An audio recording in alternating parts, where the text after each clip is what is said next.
Hello दोस्तों, आज हम जानते हैं बच्चा माँ के गर्भ में कैसे बनता है और 9 महीने के अंदर क्या-क्या चेंजिंग होती है।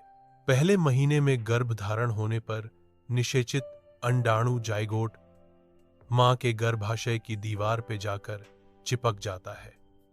फिर यह एक छोटी सी कोशिकाओं के समूह के रूप में बढ़ना शुरू करता है। इस समय बच्चे का आकार तिल के दाने के बराबर होता है। जब दूसरा महीना शुरू होता है तब बच्चा भ्रूण कहलाता है और इसी महीने में दिल की धड़कन शुरू हो जाती है। दूसरे महीने में ही हाथ पैर की कलियां बनना शुरू हो जाती है। इस महीने में बच्चे का आकार लगभग राजमे के दाने के बराबर होता है। जब तीसरा महीना शुरू होता है तब बच्चे के कान, नाक, आंखें, सिर, चेहरा और होठ का रूप स्पष्ट होने लगता है। इसी महीने में हड्डियों का ढांचा बनना शुरू हो जाता है और बच्चे का वजन लगभग 20 ग्राम होता है। जब चौथा महीना पूरा हो जाता है तब बच्चा मां की हलचल महसूस करता है और इसी महीने में बच्चा हाथ पैर हिलाने लगता है और बच्चे का वजन लगभग 100 ग्राम होता है। दोस्तों, 5वें महीने में बच्चा मां की आवाज को खूब महसूस करता है और इसी महीने में बच्चा लात मारना शुरू कर देता है। इस महीने में बच्चे का वजन लगभग 400 ग्राम होता है।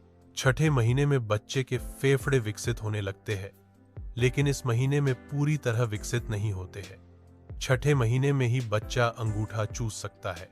7वें महीने में बच्चा अब जीवित रहने लायक हो जाता है। अगर बच्चे का 7वें महीने में जन्म हो जाए तो मेडिकल की मदद से बचाया जा सकता है। इस महीने में बच्चे का वजन लगभग 1 से 1.25 किलो तक होता है और इसी महीने में बच्चे की आंखें खुलने लगती है। जब बच्चे का 8वां महीना शुरू होता है तब बच्चे का दिमाग और तंत्रिका तंत्र तेजी से विकसित होता है। इस समय बच्चे का वजन लगभग 2 किलो होता है। जब 9वां या अंतिम महीना शुरू होता है उस समय बच्चा पूरी तरह विकसित हो जाता है।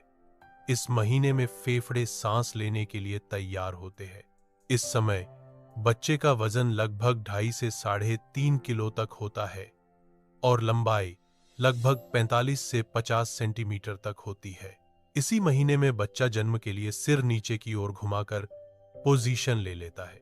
अगर आपने ओम फैक्ट को सब्सक्राइब कर लिया है तो आप इस सफर में हमारे साथ हो और आप कमेंट में बताएं अगली वीडियो किस टॉपिक पे बनाएं। धन्यवाद।